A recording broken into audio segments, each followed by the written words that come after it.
Hi, this is CA Jyoti Deshwal and I welcome you all to first class of CA Final Audit May 2024 and onwards के regular batch की first class में आपका बहुत बहुत स्वागत है। और इस पर्टिकुलर वीडियो में we are going to understand your subject. We are going to understand कि CA फाइनल लेवल पे ये ऑडिट का सब्जेक्ट है क्या। We are also going to understand कि आपको अब इस सब्जेक्ट को पढ़ने का आपका अप्रोच कैसा होना चाहिए। अब इसलिए बोल रही हूँ क्योंकि आपके CA फाइनल लेवल पे इस ऑडिट के सब्जेक्ट में बहुत सारे चेंजेस आए हैं नए सिलेबस में। पहले आपके बहुत सारे चैप्टर्स थे ओल्ड सिलेबस में, those chapters have been removed. कुछ नए स्टैंडर्ड्स हैं, नई सीरीज है स्टैंडर्ड की जो आपके सिलेबस में इंक्लूड हुई है। अगर मैं मेजर चेंजेस की बात करूं तो ज़्यादा जो चेंजेस हुए हैं वो आपके स्टैंडर्ड्स के अंदर चेंजेस हुए हैं। पहले CA फाइनल लेवल पे सिर्फ स्टैंडर्ड्स ऑन ऑडिटिंग हुआ करते थे, लेकिन अब other types of standards have also been introduced, right. तो पहले जो आपके सिलेबस में स्टैंडर्ड पूछे जाते थे वो थे अराउंड 20 से लेकर 25 मार्क्स। अगर इंस्टीट्यूट का कभी मन हुआ कि उसको क्वेश्चन पेपर मुश्किल बनाना है तो वो 30 मार्क्स तक के स्टैंडर्ड पूछ लेता था। लेकिन अभी जो आपका सिलेबस है उसका 55 to 60% ऑफ द पोर्शन आपके स्टैंडर्ड्स हैं। तो अभी आप ऐसा नहीं कह सकते कि मुझे स्टैंडर्ड समझ में नहीं आते हैं, मुझे स्टैंडर्ड कंसेप्ट समझ में नहीं आते या मुझे स्टैंडर्ड्स याद नहीं होते हैं तो मैं स्टैंडर्ड छोड़ के चला जाता हूं, क्योंकि 20 मार्क्स की ही तो बात है। अभी आपका जो मेजॉरिटी पोर्शन है सिलेबस का वो सिर्फ स्टैंडर्ड्स हैं। तो आपके लिए स्टैंडर्ड को समझना सिर्फ ये नहीं कि जो वहां पे लिखा है उस चीज को समझना, बल्कि उसकी इंटरप्रिटेशन को समझना भी इक्वली इंपॉर्टेंट है। रीजन बीइंग, अगर आपका 60% सिलेबस में सिर्फ स्टैंडर्ड है, इसका मतलब वो आपके डिस्क्रिप्टिव पोर्शन में भी आएंगे, वो आपकी केस स्टडी में भी आएंगे। और आपको भी पता है कि जब इंस्टीट्यूट केस स्टडी बनाता है, अगर आपकी कंसेप्ट की क्लैरिटी नहीं है वहां पे तो आप केस स्टडी को क्रैक नहीं कर सकते, ठीक है। तो जिन बच्चों को स्टैंडर्ड से डर लगता है, अब पहले अगर आप किसी भी टीचर की क्लास लो, अपने मन से उस डर को निकाल के क्लासेस देखना शुरू करना, क्योंकि स्टैंडर्ड आपके सिलेबस का कोर पोर्शन है। और अगर आपको CA बनना है तो आपको इस सब्जेक्ट को पास करना पड़ेगा, इस सब्जेक्ट में नंबर लेने पड़ेंगे। और अगर आप इस सब्जेक्ट को पास करना चाहते हो तो आपको स्टैंडर्ड को इज्जत देना शुरू करना पड़ेगा, राइट। और I am actually very happy with this changes, क्योंकि कुछ ऐसे चैप्टर थे पहले आपके सिलेबस में जो एक ऑडिटर के लिए उतने इंपॉर्टेंट नहीं है समझना। एक ऑडिटर के लिए सबसे ज्यादा इंपॉर्टेंट चीज क्या है? That is to understand standards, right. पहले सिर्फ स्टैंडर्ड्स ऑन ऑडिटिंग थे, लेकिन सिर्फ आपका जो CA है वो सिर्फ ऑडिट नहीं करता, other types of assurance and non assurance services भी देता है। तो उस सिचुएशन में आपके चार्टर्ड अकाउंटेंट को कैसे एक्ट करना चाहिए, उसके ऊपर कौन कौन से स्टैंडर्ड्स की एप्लीकेबिलिटी आती है, इन सारी चीज़ों को ध्यान में रखते हुए आपके इंस्टीट्यूट ने अदर टाइप्स ऑफ स्टैंडर्ड्स भी इंट्रोड्यूस करे हैं। मतलब standards apart from standards on auditing, ठीक है। इसके साथ साथ कुछ आपके पुराने चैप्टर्स हैं सिलेबस में, जैसे कि प्रोफेशनल एथिक्स पहले भी आपके सिलेबस में था, अब भी आपके सिलेबस में है। लाइबिलिटीज ऑफ एन ऑडिटर पहले भी आपके सिलेबस में था, अब भी आपके सिलेबस में है, राइट। लेकिन जो सबसे बड़ा चेंज है आपके सिलेबस में वो आपके स्टैंडर्ड्स का है। 60% सिलेबस अब आपका स्टैंडर्ड है। तो अगर आपको ऑडिट पहले बोरिंग लगता था तो अब आप उसकी लेवल को थोड़ा सा और बढ़ा दो बोरियत की, तो हो सकता है आपको थोड़ा और ज़्यादा बोरिंग लगे। लेकिन मैं कोशिश करूंगी कि हम चीज़ों को उतने अच्छे से पढ़ें, उतनी कंसेप्ट क्लैरिटी के साथ पढ़ें कि आपको बोरिंग ना लगे। क्योंकि आपको बोरिंग चीज़ तब ज़्यादा लगती है जब आपको चीज़ें समझ में नहीं आती है, जब आप चीज़ों के साथ रिलेट नहीं कर पाते हो। और ऑडिट के साथ प्रॉब्लम यही है कि आप सोचते हो कि ऑडिट एक थ्योरेटिकल सब्जेक्ट है जिसकी कोई प्रैक्टिकल एप्लीकेशन नहीं है। वो इस वजह से शायद आपको लगता होगा क्योंकि हो सकता है कि आपके टीचर्स आपको प्रैक्टिकल एस्पेक्ट नहीं दिखाते हैं सब्जेक्ट का। आपका सब्जेक्ट भले ही थ्योरेटिकल इन द नेचर है, मतलब आपको थ्योरी लिखनी है, लेकिन हर एक चीज जो आप ऑडिट में थ्योरी में लिखते हो उसकी प्रैक्टिकल एग्जिस्टेंस है, राइट। तो जब आप CA बन जाओगे उसके बाद जो आपको जॉब्स ऑफर्ड होती हैं सीए बनने के बाद, 60 to 70% ऑफ द जॉब्स आपको ऑडिट के फील्ड में ऑफर होती है, अश्योरेंस के फील्ड में ऑफर होती हैं।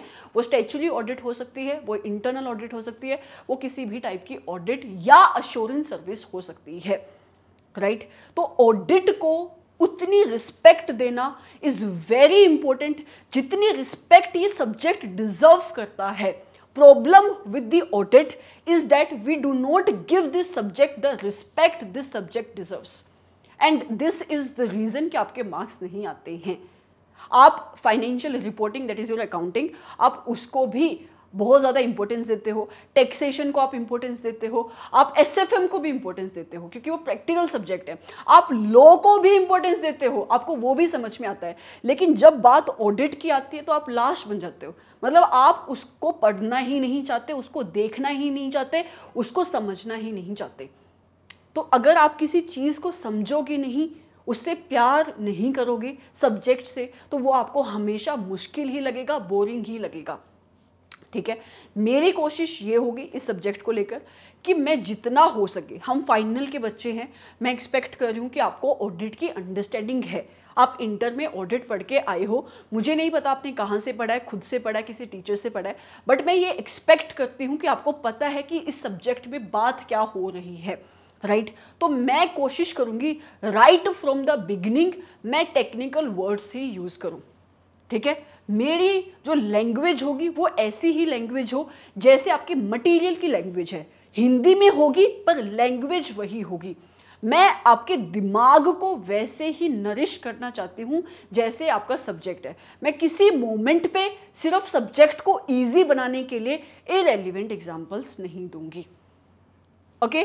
तो हो सकता है कि आपको चीज़ें स्टार्टिंग में थोड़ी सी मुश्किल लगे, हो सकता है चीज़ें आपको बोरिंग भी लगे क्योंकि मैं रेपिटेशन बहुत ज़्यादा करती हूँ चीज़ों की, बट आपको उस चीज़ से कोप अप करना पड़ेगा। हमारा ऑब्जेक्टिव आपके लिए सब्जेक्ट को ईजी बनाना है। जब तक आपके पेपर आए तब तक ये जो खौफ है सब्जेक्ट को लेकर वो हटना चाहिए, ना कि सब्जेक्ट को बहुत ज़्यादा इंटरेस्टिंग बनाना, क्योंकि हम यहाँ पे आर्ट का कोई सब्जेक्ट नहीं पढ़ रहे, we are studying auditing, okay. तो जो चीज़ स्टैंडर्ड में जैसे लिखी है आपके साथ वो चीज़ वैसे ही डिस्कस होगी, ओके। तो ये चीज़ आपको बहुत बहुत ध्यान में रखनी है कि मैं एग्जांपल्स दूंगी, बहुत सारे एग्जांपल्स हम डिस्कस करेंगे, जहां पे भी जिस लाइन पे ज़रूरत पड़ेगी एग्जांपल्स की वहां पे हम डिस्कशन करेंगे, रुक के डिस्कशन करेंगे, बट मैं इररिलेवेंट एग्जांपल्स नहीं दूंगी, मैं टेक्निकल वर्ड्स यूज़ करके ही एग्जांपल्स दूंगी। तो आपको बहुत अटेंटिव होकर इन क्लासेस को सुनना पड़ेगा, राइट। तो इस डिस्कशन को हम फर्दर कैरी ऑन करेंगे कि आपको कैसे पढ़ना चाहिए, कैसे आपको आगे आपका अप्रोच होना चाहिए। जैसे जैसे बैच आगे जाएगा हम इन सारी चीज़ों की डिस्कशन साथ साथ में करते रहेंगे, लेकिन अभी हम आपको थोड़ा सा आपके सब्जेक्ट से हाय हेलो करा देते हैं कि आपका ये बेसिकली ये सब्जेक्ट है क्या, ओके। थोड़ा बहुत इसके बाद हम क्लासेस के बारे में भी डिस्कस करेंगे कि आप क्लासेस कहाँ से ले सकते हो, किस टाइम पे आपको इन क्लासेस को लेना है, ये भी मैं आपको बताऊंगी, ओके। तो आप बहुत ध्यान से इस पर्टिकुलर वीडियो को देखते जाओ। आपके सब्जेक्ट का नाम क्या है? सब्जेक्ट का नाम है advance auditing assurance and professional ethics. मेरी स्पीड यही रहेगी, इससे ज़्यादा तेज स्पीड में मैं बात नहीं करूंगी अनलेस मैं रिवाइज करा रही हूँ तो, ठीक है। क्योंकि ये सब्जेक्ट नया है आपके लिए, ऐसा मैं बिलीव करती हूँ। हो सकता है कि आपने पहले कभी ऑडिट का पेपर दिया है तो आपको चीज़ें आती हैं। प्लीज़ मुझे टपाना मत, टपाना मतलब मुझे फॉरवर्ड मत करना। बहुत सारे बच्चों की आदत होती है क्लास को फॉरवर्ड करके देखने की। आपको ये चीज़ नहीं करनी है अगर आप सब्जेक्ट को पहली बार समझ रहे हो, क्योंकि कनेक्टिविटी होती है चीज़ों की। अगर आप मुझे काट दोगे बीच में से, क्योंकि आपके हाथ में एक्सेस है ना, मैं एक वीडियो हूँ, कोई टीचर तो हूँ नहीं अभी आपके सामने, मैं टीचर हूँ बट मैं वीडियो हूँ, ठीक है। तो आप मुझे फॉरवर्ड कर सकते हो, मुझे बैक कर सकते हो, बट प्लीज़ जहाँ पे ज़रूरत नहीं है वहाँ पे मुझे फॉरवर्ड नहीं करना है, प्लीज़ मुझे बियर करना, ठीक है। सब्जेक्ट का नाम क्या है? सब्जेक्ट का नाम है advance auditing assurance and professional ethics. पहले इस सब्जेक्ट का नाम होता था advance auditing and professional ethics. अब इस सब्जेक्ट के अंदर अश्योरेंस वर्ड भी यूज हो चुका है।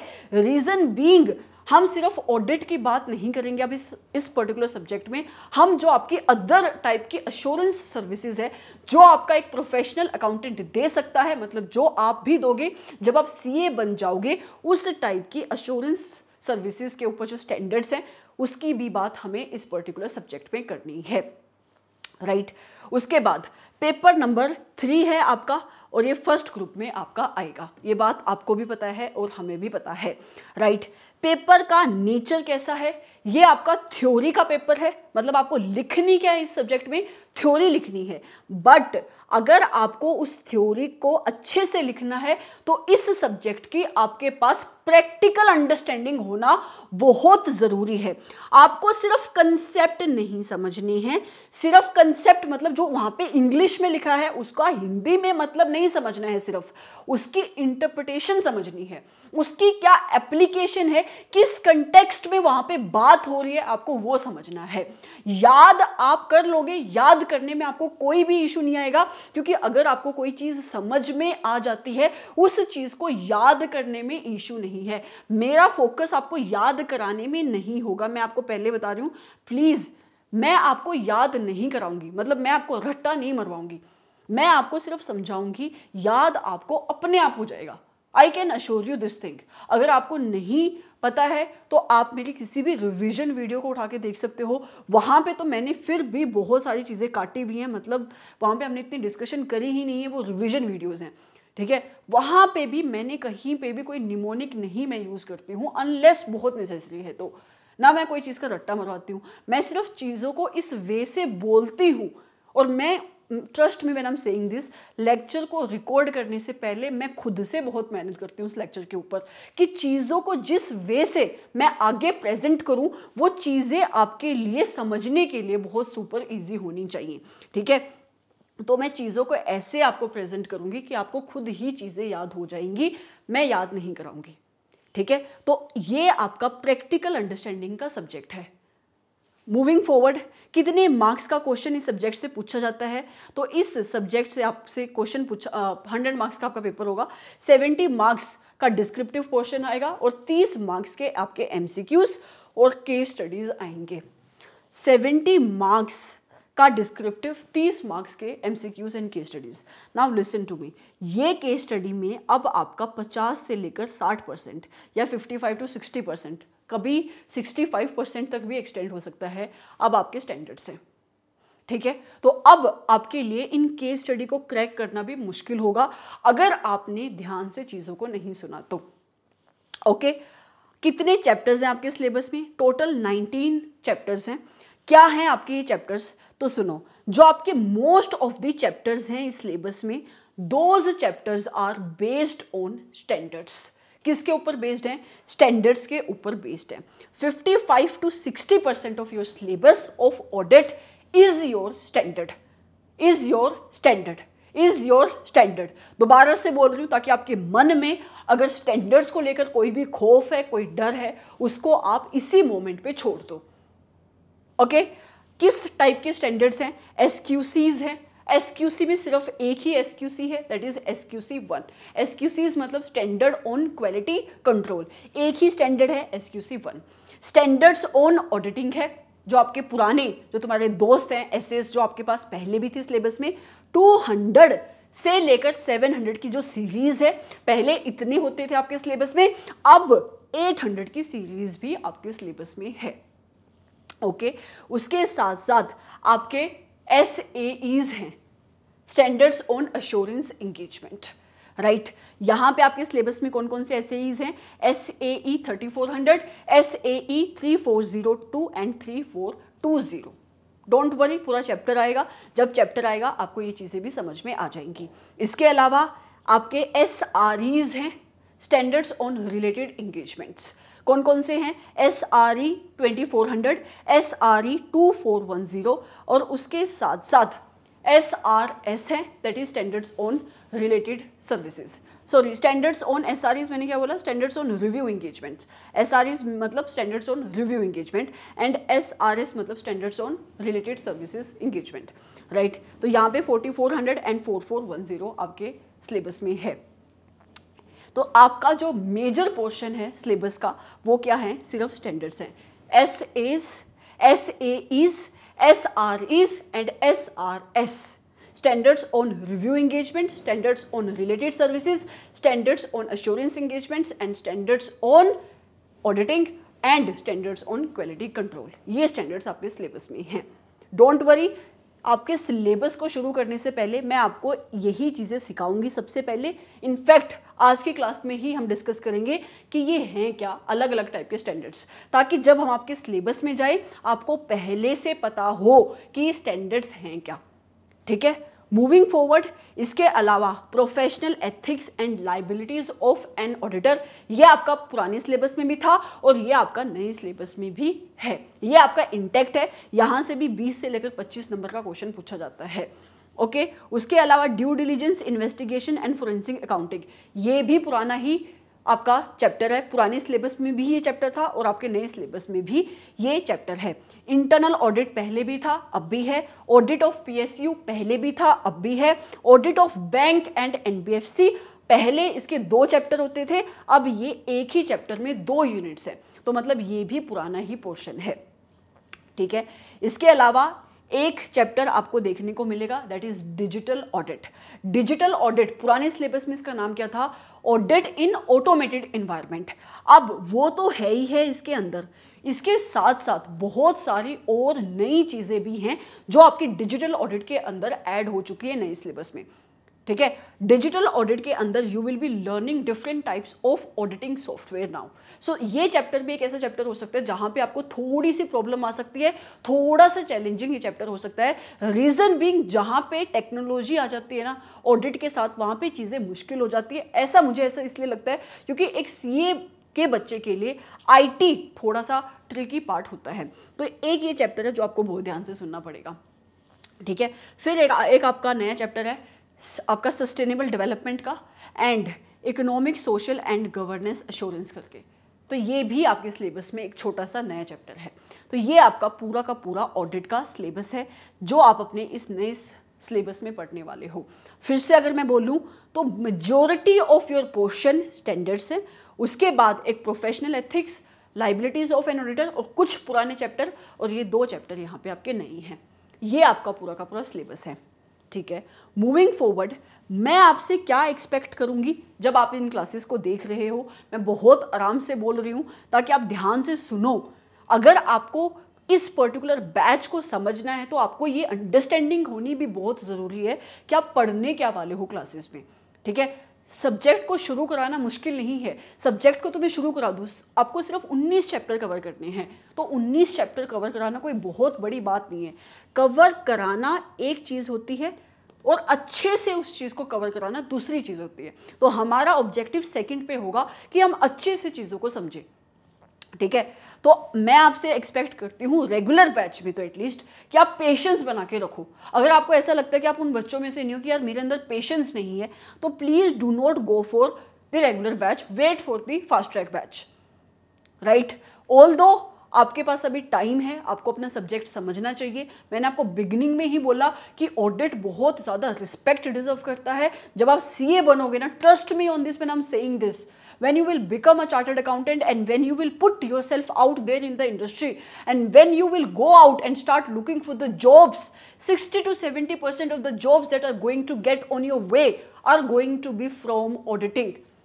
And even if you don't want to go in jobs, you want to start your own practice, in that case auditing will bring you the major amount of money, major revenue का source एक practising chartered accountant के लिए audit होता है। तो आपके लिए audit को समझना इज वेरी इंपॉर्टेंट। राइट, देखो आपकी इंटर्नशिप चल रही होगी, ठीक है, तो जो आप जिस टाइप के आप वहां पे ऑडिट करते हो, स्पेशली अगर आप एक मिड साइज फर्म में या फिर स्मॉल साइज फर्म में ऑडिट कर रहे हो एज कंपेयर टू अगर आप बिग 4 में कर रहे हो, अगर आपकी ऑडिट स्मॉल में चल रही है या आपकी मिड साइज फर्म में ऑडिट चल रही है, तो हो सकता है कि आपको बहुत यहाँ पे डेविएशन देखने को मिले। डेविएशन मतलब क्या कि जो चीज़ हम आपकी सब्जेक्ट में पढ़ेंगे और जो चीज़ आप अपनी रियल लाइफ में करते हो, तो वहाँ पे आपको कॉन्ट्राडिक्शन देखने को मिल सकती है। आप मुझे ये बोल सकते हो यार हम तो ऐसे ऑडिट करते नहीं है। आप ऐसे ऑडिट करते नहीं हो, पर आपको ऐसे करनी चाहिए, आपका ऐसा इंस्टीट्यूट बोलता है। ठीक है, और अगर आपकी इंटर्नशिप बिग 4 में है तो आपके लिए चीज़ें रिलेटेबल होंगी, क्योंकि बिग 4 स्टैंडर्ड्स को प्रैक्टिस करती है in letter as well as with spirit. ठीक है, तो प्लीज़ बहुत ध्यान से आपको चीज़ों को यहाँ पे सुनना है। मैं आपको पेशेंस आपसे पेशेंस एक्सपेक्ट करती हूँ, इतनी चीज़ मैं एक्सपेक्ट करती हूँ कि जब आप मैं लेक्चर बोल रही हूँ आप प्लीज़ ध्यान से सुनो। ध्यान से मतलब साथ में कोई भी आप फ़ोन मत यूज़ करो। बहुत सारे लोगों की आदत होती है स्क्रॉल करने की, क्लास चल रही है हम सुन रहे हैं ना, वो स्क्रॉल करते रहते हैं इंस्टा फीड या कोई और फीड। Don't do that. आपको लगता है कि आप सुन रहे हो, लेकिन एक आपकी कॉन्शियस मेमोरी होती है, एक आपकी सबकॉन्शियस मेमोरी होती है। तो आपके दिमाग का एक पोर्शन कहीं और पे होता है, आप चीज़ों को सिर्फ सुनते हो। You hear things, you don't listen to the things. तो जो आपकी कॉन्शियस मेमोरी प्लस जो आपकी सबकॉन्शियस मेमोरी चीज़ों को रजिस्टर करती है, वो आपको एंड डे तक याद रहती है आपके सब्जेक्ट में। ठीक है, तो बहुत ध्यान से आपको चीज़ों को सुनना है और उसके लिए आपको पेशेंस मेंटेन करनी है, क्योंकि इन क्लासेस में there is going to be detailed discussion. नहीं तो फिर पैसे लगाने का कोई फ़ायदा ही नहीं है। ठीक है, उसके बाद सीरियसनेस फॉर दिस सब्जेक्ट। ये चीज़ मैंने इसलिए लिखी है यहाँ पे, मैंने आपको बिगिनिंग में ही बोला इस सब्जेक्ट को उतनी इज्जत ही नहीं देते हैं बच्चे। सबकी क्लास लेते हैं पर इसकी क्लास नहीं लेंगे, वो यूट्यूब से देख लेंगे, क्योंकि हो सकता है कि उनका आज तक का जो उनका एक्सपीरियंस है ऑडिट को लेकर वो ऐसा है कि भाई अल्टीमेटली याद ही तो करना है ना। तो सिर्फ याद नहीं करना है, आपको इस सब्जेक्ट को समझना है। ये सब्जेक्ट आपकी लाइफ का ब्रेड एंड बटर है। Trust me when I am saying this. ये चीज़ आप मुझसे नहीं तो अपने जो सीए बन चुके हैं, जो लोग जॉब कर रहे हैं बिग फोर्स में, बिग टेंस में, आप उनसे पूछ सकते हो। ठीक है, so seriousness for this subject is very important. इस सब्जेक्ट को आप ध्यान से सुनोगे, ध्यान से पढ़ोगे। अब अच्छा, कैसे आप इन क्लासेस को बाय कर सकते हो, अब इस पोर्शन पे आ जाते हैं। आपको सब्जेक्ट, ये पोर्शन मैं करूँगी डिस्कस, इतना इंपॉर्टेंट नहीं है। मेरा ज़्यादा जो आपके लिए समझाने का ऑब्जेक्टिव है, वो सबसे ज़्यादा ऑब्जेक्टिव ये है कि आपको मैं सीरियस करूँ इस सब्जेक्ट को लेकर, क्योंकि बच्चे ना इस ऑडिट सब्जेक्ट को लेकर सीरियस ही नहीं हैं। They are not serious. Last तक आते आते ये नॉन सीरियसनेस तुम्हारे ना फियर में बदल जाती है, डर बैठ जाता है सब्जेक्ट को, और ये फियर अल्टीमेटली तुम्हें फेल कराता है। तो मैं चाहती हूँ कि तुम सब्जेक्ट को लेकर प्लीज़ सीरियस हो जाओ, प्लीज़ सीरियस हो जाओ। बहुत ध्यान से आपको क्लासेस को सुनना है। ठीक है, अब आती है कि आप कहाँ से इन क्लासेस को बाय कर सकते हो। तो you will be able to buy this classes from website. आप व्हाट्सएप भी कर सकते हो। वेबसाइट अभी मुझे नहीं पता कि ये क्लास कब जाएगी। मंडे को मैंने सोचा था कि अगर होगी, वेबसाइट की जो टेक्निकल इश्यूज चल रहे हैं वो सॉर्ट आउट, तो हम मंडे को डाल देंगे। अगर नहीं हुए तो भी ये क्लास मंडे को ही जाएगी। तो अगर डिस्क्रिप्शन बॉक्स में और यूट्यूब का जो होम सेक्शन है उसके अंदर वेबसाइट का लिंक है, तो वहाँ पे आपको ये कोर्स मिल जाएगा, आप उसको बाय कर लेना।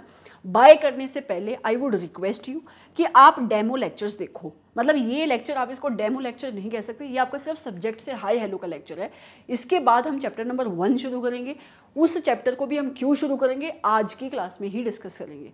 ठीक है, तो मैं चाहती हूँ कि आप पहले एक चैप्टर पूरा कंप्लीट कर लो, जितने भी लेक्चर्स में वो चैप्टर आता है वो ओपन लेक्चर रहेगा। आप अपना दिमाग बना लो, उसके बाद आप क्लासेस बाय करना। मैं नहीं चाहती कि आपको एंड में जाते जाते फ्रस्ट्रेशन क्रिएट हो किसी भी तरीके की। आपको मोर और लेस सबके जो टीचर्स हैं उनका पढ़ाने का स्टाइल अलग होगा, बट आपके लिए कौन सा टीचर बेस्ट बैठता है, आपको उस टीचर की क्लास लेनी चाहिए। सबसे पहला एस्पेक्ट ही आपको ये देखना चाहिए जब आप किसी भी टीचर की क्लास ले रहे हो। उसके बाद आप बाकी चीज़ें देख सकते हो कि पैसा क्या है, टाइम क्या है, ये सब कुछ। क्योंकि टाइम आपको नहीं इतना खलेगा अगर आपने ज़्यादा टाइम भी लगाया किसी क्लास के ऊपर, अगर आपको वो वर्थ मिली है वहाँ से। आपको रिग्रेट तब होता है जब आपको वर्थ नहीं मिलती है क्लास की, पैसा लगाने के बाद भी, टाइम लगाने के बाद भी। और इस चीज़ को मैं समझ सकती हूँ, क्योंकि मैंने अपनी फाइनल की लेवल पे 3 बार क्लासेस ली हैं। 3 बार। मेरे से पूछा भी था किसी बच्चे ने ना कमेंट बॉक्स में कि आपके टीचर कौन थे फाइनल की लेवल पे, कि आपकी कंसेप्ट की क्लैरिटी इतनी अच्छी, ऐसा कुछ बोला था। तो मैंने उसको बोला था कि 2 बार ली है, बट रियलिटी ये मैंने 3 बार क्लासेस ली है। इतना बड़ा वहाँ पे जवाब नहीं दिया गया उसके कमेंट के। मेरा जवाब काफ़ी बड़ा मैंने वहाँ पे लिखा। फिर भी 3 बार क्लासेस मतलब 1 बार रेगुलर बैच, दोबारा से फिर रेगुलर बैच, और तीसरी बार फास्ट ट्रैक बैच। पास तो मैं होगी इतनी बार ऑडिट पढ़ के, बट जो सब्जेक्ट की क्लैरिटी है वो मेरे को नहीं मिली इन क्लासेस से। और ये सारी ही बहुत ही पॉपुलर फैकल्टी की क्लासेस है। 10,000 मैंने यहाँ पे स्पेंड करे, 10,000 कुछ था। यहाँ पे भी मैंने 10,000 नहीं, यहाँ पे था 8500 समथिंग, ये था 10,000 कुछ, और ये फास्ट ट्रैक कोई टीचर दे रहा था। ठीक है, सस्ते में दे रहा था, पता नहीं कितना था, 1999 समथिंग था, तो उसका फास्ट ट्रैक लिया था।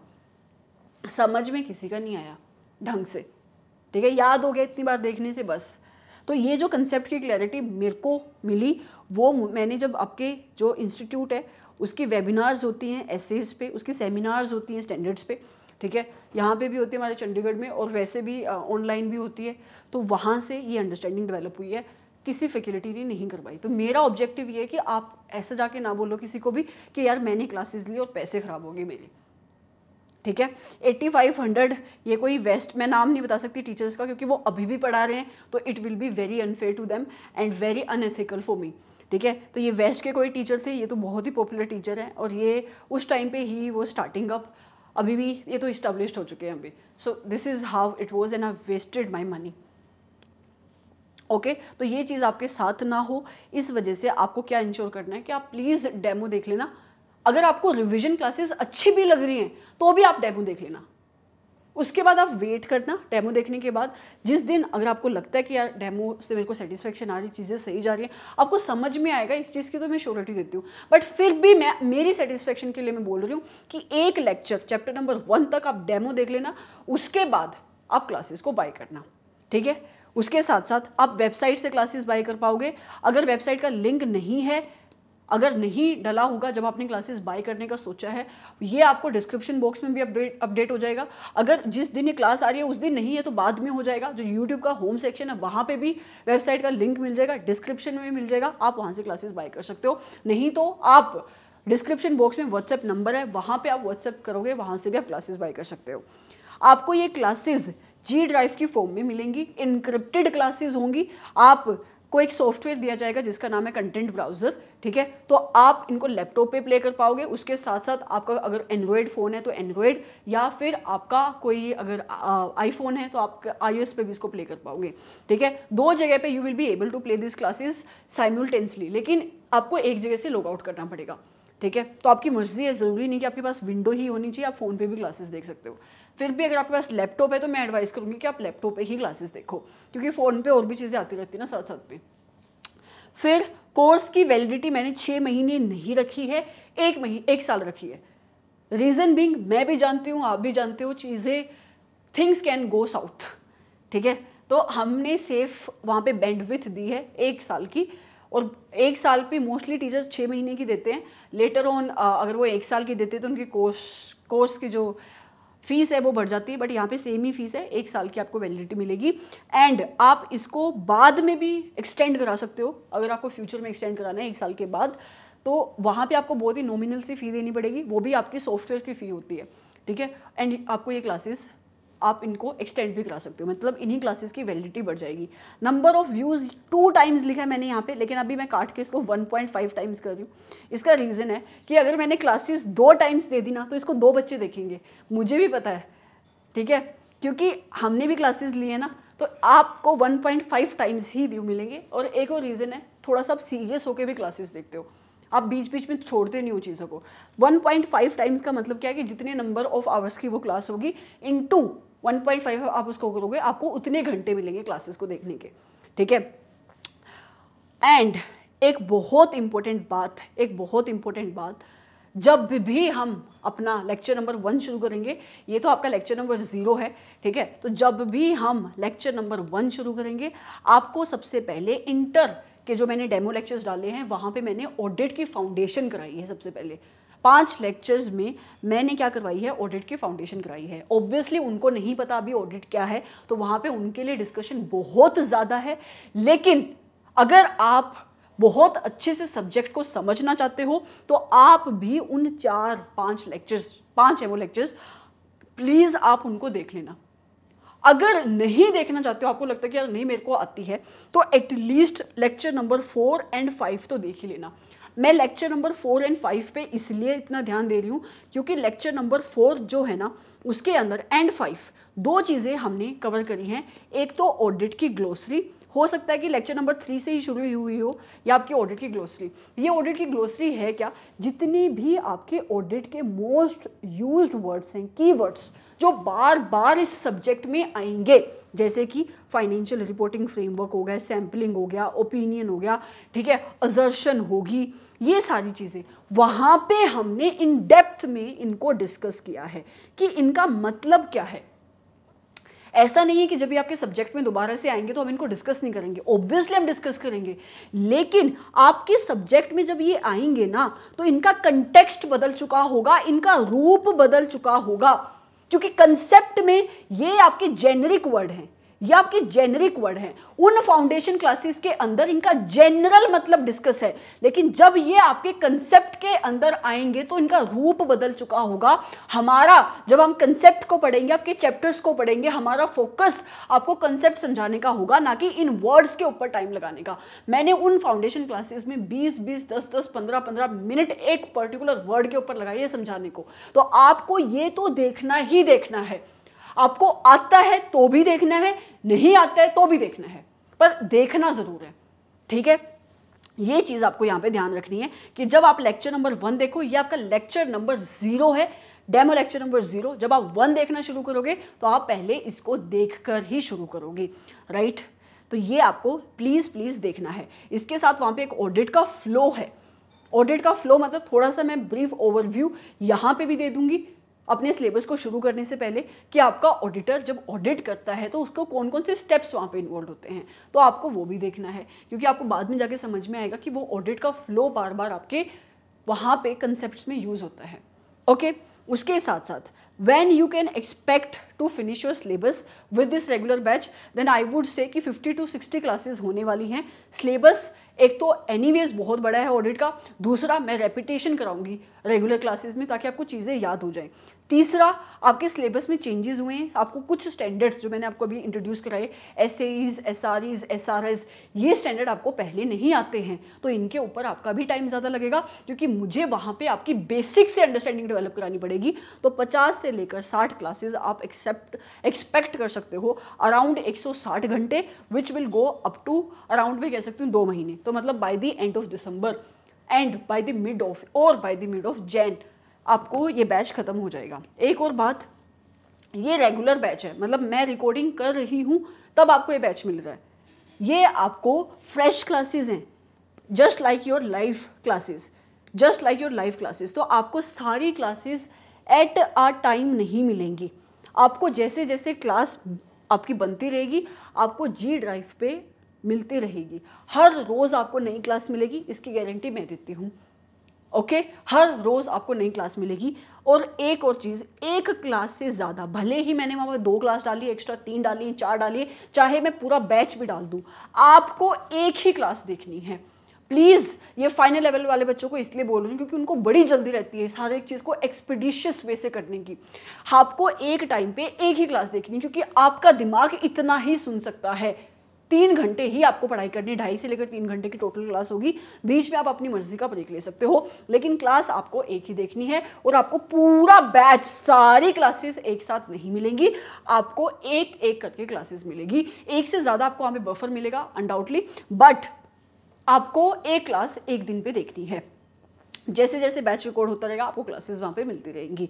अगर आपको ऐसा लगता है कि नहीं मुझे तो पूरा बैच ही चाहिए, then you have to wait till the end of December, which will be a stupid decision, क्योंकि आप दिसंबर तक अपना सिलेबस खत्म कर पाओगे ऐसे, ठीक है।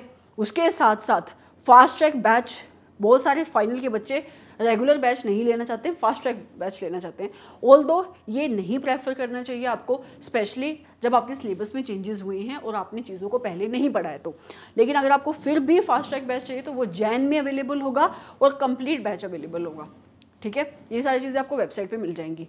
उसके साथ साथ हाँ, एक और चीज़ आपको मिलेगा क्या इन क्लासेस के साथ, वो मैं आपको बता देती हूँ कि आपको मिलेगा क्या इन क्लासेस के साथ, आपको क्या स्टडी मटेरियल मिलेगा। तो एक तो आपको जो आपकी मेन बुक है वो मेन बुक ही मिलेगी, ठीक है, ये प्रिंटेड फॉर्म में मिलेगी आपको। ये आपकी कॉस्टिंग आप मुझे व्हाट्सएप कर सकते हो कॉस्ट जानने के लिए, ओके, या तो आप वेबसाइट पे आने दो इस बैच को, वहाँ पे सब कुछ डिटेल लिखी होगी पूरी की पूरी, ओके। तो मेन बुक मिलेगी, मेन बुक प्रिंटेड होगी, ब्लैक एंड वाइट होगी, ब्लैक एंड वाइट होगी, और आपको भी black and white he prefer करनी चाहिए, आप खुद अपनी चीज़ों को हाईलाइट करो, ठीक है। उसके साथ साथ आपको चार्ट बुक मिलेगी, ये चार्ट बुक आपकी कलर्ड होगी, ये कलर्ड होगी, ठीक है। और ये एंड ऑफ द बैच मिलेगी, क्योंकि चार्ट्स हम बनाते जाएंगे। हम मतलब आप भी बनाओगे। जब आप लेक्चर नंबर 1 देखोगे तो आपको समझ में आएगा कि मैं आपसे कंसेप्ट वाइज चार्ट बनाऊंगी। कंसेप्ट वाइज मतलब पूरे चैप्टर का नहीं, कंसेप्ट वाइज हम चार्ट्स बनाते जाएंगे और आपको इस चार्ट बुक में पूरे चैप्टर का चार्ट मिलेगा। अब ये कंसेप्ट वाइज चार्ट आपको बनाने हैं, मेरे साथ आप बनाओ नहीं बनाओ, मुझे पोस्ट करके बनाओ, या मैं आपको इस चार्ट की PDF शेयर कर दूंगी। आपको ये चार्ट अपने हाथ से बनाने हैं। ट्रस्ट में, जब आप इन चीज़ों को करोगे ना, आपके लिए सब्जेक्ट विल बिकम वाटर। आपकी रेगुलर बुक कुछ ऐसी दिखाई देगी, ठीक है। पूरी की पूरी बुक ये जो है आपकी टेबुलर फॉर्म में है, पूरी की पूरी बुक ये टेबुलर फॉर्म में है। जितना चीज़ों, मैंने इसको ज़्यादा सजाया नहीं है ना, मैंने अपने जो ये बुक बना रहे थे उनको बोला कि आप इनको सजाओ, क्योंकि मेरा ऑब्जेक्टिव इस बुक को सिंपल बनाने का है। सिंपल मतलब बिल्कुल, मतलब टॉपिक को तोड़ देना, ख़त्म ही कर देना, कि उसके अंदर कितना भी डिफिकल्ट हो उस चीज़ को सिंपल बनाने का।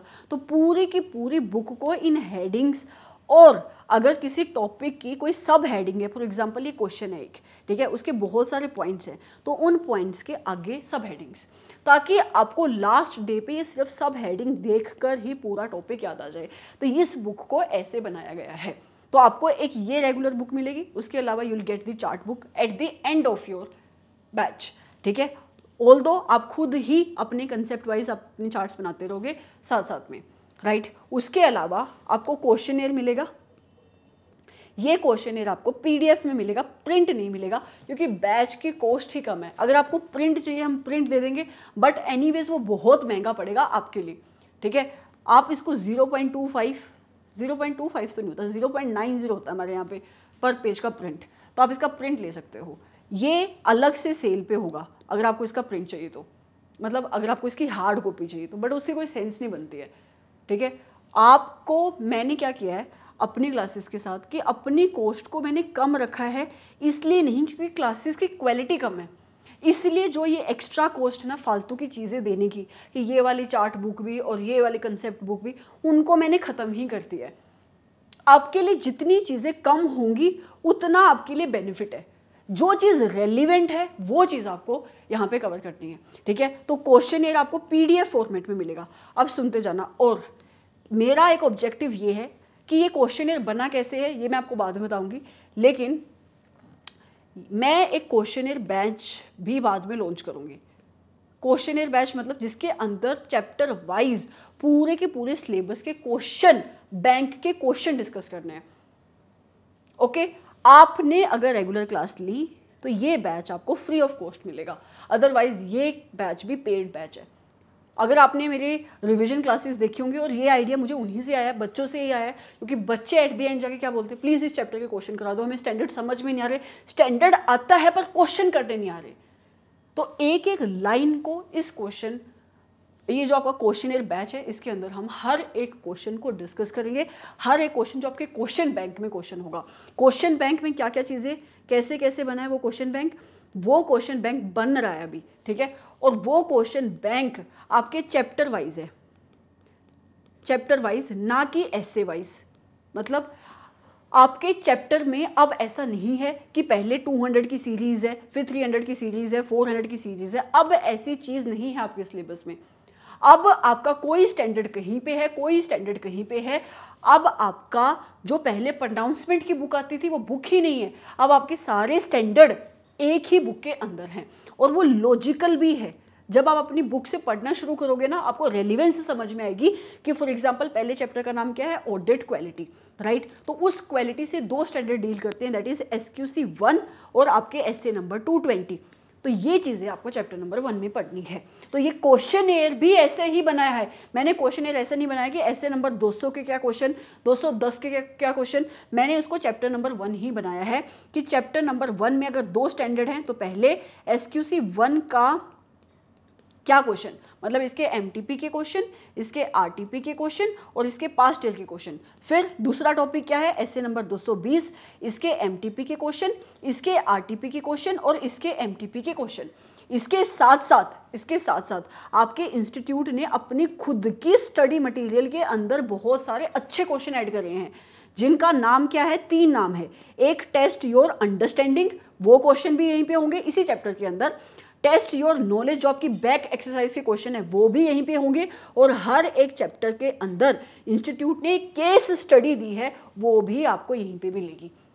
तो आपको समझ में आ रहा है, आपका जो चैप्टर है वो चैप्टर के सारे क्वेश्चन एक ही जगह पे होंगे, ताकि आपको ज़्यादा हाथ पैर ना मारने पड़े और इंस्टीट्यूट के ये जो मटेरियल है वो आप इजीली समझ पाओ, ताकि अगर आप जाके खुद से भी उस चैप्टर के क्वेश्चन स्टडी मेट से करना चाहते हो, या इंस्टीट्यूट जब नई केस स्टडी इशू करेगा तो आपको वो चीज़ें समझ में आए। या जब भी अमेंडमेंट भी होती है, हम पढ़ाई भी आपकी चैप्टर वाइज ही करेंगे, स्टैंडर्ड वाइज नहीं करेंगे, ताकि अगर अमेंडमेंट भी होती है तो आप अपनी बुक में भी उन अमेंडमेंट्स को ढूंढ पाओ। मैंने बुक भी चैप्टर वाइज ही बनाई है, बिल्कुल इंस्टीट्यूट के वे से ही बनाई है। ऐसे नहीं बनाई है कि पहले मैंने ऐसे 200 लिखा, 210 लिखा या 220 लिखा, क्योंकि वो सेंस ही नहीं बनती। बाद में अमेंडमेंट्स होंगी। और एक और बात है ना कि आपके ये जो स्टैंडर्ड, 2 स्टैंडर्ड साथ में है, उन दोनों के बीच में कनेक्टिविटी है। जब क्वेश्चन आएंगे तो वो किसी एक स्टैंडर्ड से क्वेश्चन नहीं आएगा, वो मिलके क्वेश्चन आएंगे ना स्टैंडर्ड से। तो आपको पढ़ना वैसे ही है जैसा आपका इंस्टीट्यूट पढ़ा रहा है, ठीक है। आपको सारे स्टैंडर्ड के नंबर पहले से याद होंगे, नहीं होंगे तो जो इंटर वाले बच्चों को मैं वीडियो दूंगी जहां पे स्टैंडर्ड नंबर और नाम याद कराए आपको भी दे दूंगी। बट आपको नहीं पढ़ने हैं आइसोलेशन में स्टैंडर्ड्स, आपको कनेक्टिविटी के साथ ही स्टैंडर्ड पढ़ने हैं, ठीक है। तो अब आपको क्या क्या मिलेगा, आपको एक रेगुलर बुक मिलेगी, चार्ट बुक मिलेगी उसके साथ, और ये चार्ट्स तो आप खुद भी बनाओगे मेरे साथ साथ क्लास में कंसेप्ट वाइज। उसके साथ साथ आपको क्वेश्चनर का पीडीएफ मिलेगा। जब क्वेश्चन बैंक की क्लासेस रिकॉर्ड हो जाएंगी, it will be around Feb और मार्च, ठीक है, तब आप भी खुद से रिवाइज कर चुके होंगे उस टाइम तक अपनी सिलेबस को, आपको याद हो चुका होगा ऑडिट, उस टाइम पे ये बैच भी रिकॉर्ड हो चुका होगा मार्च के आसपास। आप मुझे पिंग कर देना, आप अपना स्क्रीनशॉट लेकर रखना कि आपने क्लासेस बाय करिए, मेरे पास भी रिकॉर्ड होगा। आपको ये क्वेश्चन बैंक की जो रिकॉर्डिंग्स है ये भी मिल जाएगा।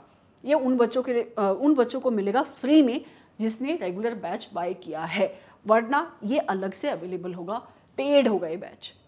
समझ में आया आपको क्या क्या मिलने वाला है? Coming back to this discussion again here, ठीक है। यही बात यहाँ पे लिखी है कि एक और बैच आएगा फास्ट ट्रैक के अलावा, दैट इज क्वेश्चनर बैच।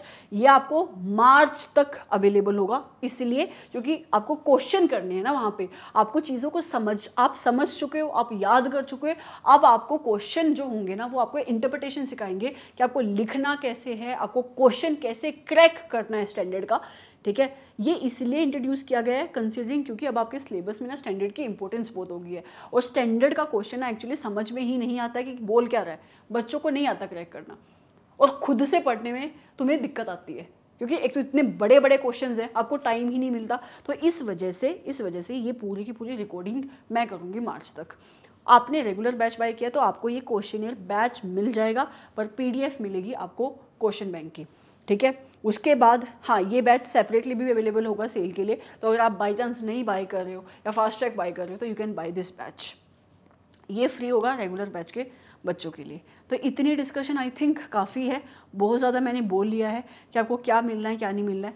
इसके अलावा आपको कोई डाउट है, कोई इशू है, तो ये क्लासेस का नंबर है, आप इस पर व्हाट्सएप कर सकते हो, ये नीचे डिस्क्रिप्शन बॉक्स में भी है, आप इस पर व्हाट्सएप कर सकते हो। अगर ये बैच वेबसाइट पे नहीं लिस्ट हुआ क्योंकि वहाँ पे कुछ ग्लिचेस आ रहे हैं, ठीक है, तो आप इसी व्हाट्सएप पे मैसेज करोगे क्लासेस को बाय करने का, आपको सारी डिस्क्रिप्शन मिल जाएंगी और आपको जी ड्राइव का लिंक मिल जाएगा, आपको आपके ईमेल आईडी पे सॉफ्टवेयर भेज दिया जाएगा। ओके, ये मेरा पर्सनल नंबर नहीं है, ये क्लासेस का नंबर है, ये फ़ोन मैं नहीं उठाती हूँ, कोई और इसको उठाता है जो इस काम के लिए रखा हुआ है। तो बहुत सारे बच्चे बोलते हैं मुझे आपसे बात करनी है, एक आधी बार ऐसा हो सकता है कि वो अवेलेबल नहीं है, मैं इंस्टीट्यूट में हूँ तो मैंने फ़ोन उठा लिया, बट मोस्टली मैं नहीं उठाती हूँ इस फ़ोन को, क्योंकि बहुत सारे बच्चे से बोलते हैं मैम से बात कराओ, तो मैम से बात क्या करनी पहले ये बताओ, ठीक है। आप अपने डाउट्स व्हाट्सएप पे पूछ पाओगे, अगर बहुत ही कोई आपको दिक्कत आ रही है आप कॉल भी कर सकते हो, आप पहले मैसेज करना, आपका कोई जेन्युइन डाउट है then I will speak to you as well, ठीक है। तो ये सारी चीज़ें आपको समझ में आई, इन चीज़ों को समझना आपके लिए बहुत इंपॉर्टेंट है ताकि आप बैच ढंग से देख सको। ओके मुझे नहीं लगता कि इस डिस्कशन के अलावा कोई और चीज़ों की डिस्कशन आपको पता होनी चाहिए। अगर आपके मन में फिर भी कोई क्वेश्चन है तो आप मुझे व्हाट्सएप पे मैसेज भेजो, इसी नंबर के ऊपर आप मैसेज भेजो, नीचे टैगलाइन भी चल रही होगी, आप वहाँ पे भी मैसेज भेज सकते हो। फ्री का कोई भी मटेरियल होगा वो टेलीग्राम चैनल पे अवेलेबल होगा, आप इसको भी ज्वाइन कर सकते हो। लिंक डिस्क्रिप्शन बॉक्स में है, नहीं तो होम पेज जो आपका यूट्यूब का है वहाँ पे लिंक अवेलेबल है। जो पेड मटेरियल होगा, जो आपके चार्ट्स होंगे या जो भी हम मटेरियल यूज़ करेंगे अपनी क्लासेस में, वो सारा आपको जी ड्राइव पे ही मिलेगा, वो भी एनक्रिप्टेड ही होगा। ओके, आई होप कि आपको ये डिस्कशन यहाँ तक क्लियर है। अब आते हैं थोड़ी सी पढ़ाई के बारे में डिस्कशन करने। अब थोड़ी सी एनर्जी लेवल हमारी हाई होनी चाहिए और थोड़ी सी मेरी स्पीड भी अब तेज़ हो जाएगी। ओके, अब सबसे पहले मुझे आपको क्या सिखाना है, मुझे सिखाने हैं आपको स्टैंडर्ड्स। आप बोलोगे कि अभी तो आपने बोला कि 55 to that is 55 to 60% of your syllabus are standards, तो आप हमें अभी कैसे स्टैंडर्ड्स सिखा सकते हो? मैंने कब बोला कि मैं आपको स्टैंडर्ड्स अभी सिखा रही हूँ? मैं आपको सिर्फ हेलो करवा रही हूँ आपके स्टैंडर्ड से। आपको हाई बोलना है क्योंकि आपके स्टैंडर्ड्स एसएज हैं, SAEs हैं, SREs हैं, SRS हैं, SQC हैं। ये दो चीज़ें तो आपने पहले देखी हुई हैं, लेकिन ये जो चीज़ है ना, ये चीज़ क्या है, ये आपको इस पर्टिकुलर डिस्कशन में आज समझनी है। उसके साथ साथ एक आपको ऑडिट का फ्लो है जिसको मैं हाई हेलो कराऊंगी, फिर ये क्लास खत्म हो जाएगी। अगली क्लास से हम आपका चैप्टर नंबर 1 शुरू करेंगे। चैप्टर नंबर 1 शुरू करेंगे आपके सिलेबस का। जैसे इंस्टीट्यूट ने आपको चैप्टर दिए हैं उसी फ्लो के अंदर हमें आपके चैप्टर कवर करने हैं। मैं ये बता चुकी हूँ, मैं नहीं कवर कराऊंगी। पहले ऐसे 200, 210, 220 सारा सिलेबस कवर होगा। इनफैक्ट आपके इंस्टीट्यूट ने ऐसे 200, 210 ऐसे कुछ स्टैंडर्ड तो दिए भी नहीं है बुक में। उसने सिर्फ एक लाइन लिख दी है कि ये स्टैंडर्ड इंटर लेवल पे इंपॉर्टेंट है, इसका एप्लीकेशन पार्ट पूछा जाएगा आपकी केस स्टडीज में।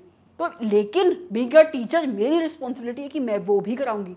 वो आपकी बुक के अंदर ही इनकॉर्पोरेटेड हैं, लेकिन वो भी चैप्टर्स के बीच में ही हैं।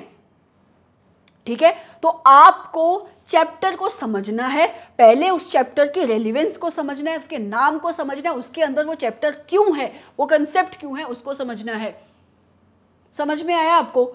ठीक है, एक नोटबुक लगा लेना, क्योंकि आप कंसेप्ट वाइज चार्ट्स बनाओगे। आपको बनाने ही बनाने हैं ये चार्ट्स। आप मेरे साथ बनाओ मुझे पोस्ट करके, या बाद में जब मैं इन पीडीएफ्स को शेयर करूंगी अपने हाथ से बनाओ। आपको बनाने ही बनाने हैं ये चार्ट्स। जितनी मेहनत आप आज करोगे उतनी ही चीज़ें सिंपल आपके पास एंड मोमेंट तक हो जाएंगी। ओके, समझ में आया आपको? So let's start with discussion of standards. 2 second रुको। Okay, let's start with the discussion. मैंने क्या बोला, आपको क्या समझना है? आपको समझना है स्टैंडर्ड्स। आप मुझे बताओ, अब हमारी एनर्जी लेवल यहां से शुरू होगी। आप मुझे बताओ स्टैंडर्ड का मतलब होता क्या है? आप मुझे बोलोगे कि स्टैंडर्ड का मतलब स्टैंडर्ड, हाँ मैं वही पूछ रही हूँ कि स्टैंडर्ड का मतलब होता क्या है। स्टैंडर्ड का बिल्कुल सिंपल नॉन टेक्निकल मतलब होता है किसी भी चीज़ की रेफरेंस। किसी भी चीज़ की रेफरेंस मतलब किसी चीज़ को आप बेंचमार्क बना दो, वो आपका स्टैंडर्ड है। कोई चीज़ जो आपको रेफरेंस प्रोवाइड करती है वो आपका स्टैंडर्ड है। जैसे आपके अकाउंटिंग के सब्जेक्ट में एएस होते हैं ना, इंड एस होते हैं, ये क्या कहते हैं? ये एएस, ये इंड एस ये बताते हैं कि जब भी कोई एंटिटी अपनी फाइनेंशियल स्टेटमेंट बनाएगी उसको फाइनेंशियल स्टेटमेंट कैसे बनानी है। उस एंटिटी की जो भी ट्रांजैक्शंस होंगी उसको, उन ट्रांजैक्शंस को कैसे लिखना है। ट्रांजैक्शंस मतलब उसकी इनकम की ट्रांजैक्शंस, उसके एक्सपेंसेस, उसके एसेट, उसकी लाइबिलिटीज, कैसे इनकी रिकग्निशन होगी, किस अकाउंट में इसकी क्लासिफिकेशन होगी, किस पॉइंट ऑफ टाइम पे उसको अपनी बुक्स ऑफ अकाउंट में इन ट्रांजैक्शन को लिखना है। ये सारी बातें एएस इंडेस बताते हैं, है ना। और अगर कोई एंटिटी इन एएस इंडेस के हिसाब से अपनी फाइनेंशियल स्टेटमेंट ना बनाई तो हम कहते हैं भाई उसने तो डेविएशन करी है, उसकी तो फाइनेंशियल स्टेटमेंट की प्रेजेंटेशन सही नहीं है। मतलब कोई ना कोई एक रिपोर्टिंग फ्रेमवर्क है यहाँ पे, एएस इंडेस, जिसको आप कहोगे फाइनेंशियल रिपोर्टिंग फ्रेमवर्क, जो एक रिक्वायरमेंट लगा रहा है आपकी एंटिटी के ऊपर कि क्या उसने फाइनेंशियल स्टेटमेंट इस फाइनेंशियल रिपोर्टिंग फ्रेमवर्क के अकॉर्डिंग बनाई या नहीं बनाई। एक स्टैंडर्ड प्रोवाइड कर रहा है, रेफरेंसेस प्रोवाइड कर रहा है। इन द सेम वे जब आपका प्रोफेशनल अकाउंटेंट, मैं ऑडिटर वर्ड यूज नहीं कर रही हूं क्योंकि आपके सिलेबस में अब सिर्फ स्टैंडर्ड्स ऑन ऑडिटिंग नहीं है, ठीक है। तो जब भी आप सीए बनोगे और जो भी आपका प्रोफेशनल अकाउंटेंट होगा, सीए होगा, वो जब काम करेगा वो काम ऑडिट भी हो सकता है, ऑडिट के अलावा कोई और काम भी हो सकता है। तो उसको कैसे उस काम को करना है, उस काम को करते वक्त उसको क्या क्या प्रोसीजर्स परफॉर्म करने हैं, उसका अप्रोच क्या होना चाहिए, उसको भी तो कोई ना कोई बताएगा ना। तो ये उसका अप्रोच, उसके प्रोसीजर्स बताते हैं स्टैंडर्ड्स। उसके अप्रोच, उसका प्रोसीजर्स, उसका एक्शन, उसको किस टाइप की अश्योरेंस लेनी है, ये सारी चीजें आपके स्टैंडर्ड बताते हैं। उसको रेफरेंस प्रोवाइड करते हैं, उसको गाइडेंस प्रोवाइड करते हैं, उसका कोर्स ऑफ एक्शन डिटरमाइन करते हैं, ठीक है। तो आपके सिलेबस में स्टैंडर्ड्स हैं और मैंने आपको इतनी देर से यही बताया कि आपके सिलेबस में सिर्फ स्टैंडर्ड्स ऑन ऑडिटिंग नहीं है, अदर टाइप्स ऑफ स्टैंडर्ड भी हैं। तो किस टाइप का स्टैंडर्ड आपके ऑडिटर के ऊपर अप्लाई होगा वो डिपेंड करेगा कि वो किस टाइप की सर्विसेज दे रहा है, किस टाइप की सर्विसेज दे रहा है। किस टाइप की सर्विसेज मतलब दो टाइप की सर्विसेज आपका ऑडिटर, आपका प्रोफेशनल अकाउंटेंट दे सकता है, नॉट ऑडिटर, प्रोफेशनल अकाउंटेंट दे सकता है, मतलब एक सीए दे सकता है, या तो अश्योरेंस सर्विसेज या तो नॉन अश्योरेंस सर्विसेज। अगर आपने जो मैंने ऑडिट की फाउंडेशन क्लासेस बोला है आपको देखने को, अगर आपने देखी है तो आपको अश्योरेंस का मतलब पता होगा। नहीं देखी है क्योंकि ये पहली क्लास है, मैंने इसी क्लास में बोला है, मैं आपको अभी बता देती हूँ अश्योरेंस का मतलब क्या। अश्योरेंस का सिंपल सा मतलब होता है कंफर्ट लेना, ठीक है। कंफर्ट का मतलब क्या, भरोसा दिलाना। अश्योरेंस का मतलब क्या हुआ, ध्यान से सुनते जाना। अब अश्योरेंस का मतलब क्या हुआ, यहां से आपका सिलेबस ना शुरू हुआ हो बट आपका सब्जेक्ट शुरू हो चुका है, तो ध्यान से सुनते जाओ। अश्योरेंस का मतलब क्या होता है, कंफर्ट लेना, ठीक है। कंफर्ट का मतलब हिंदी में क्या होता है, भरोसा दिलाना, भरोसा दिलाना।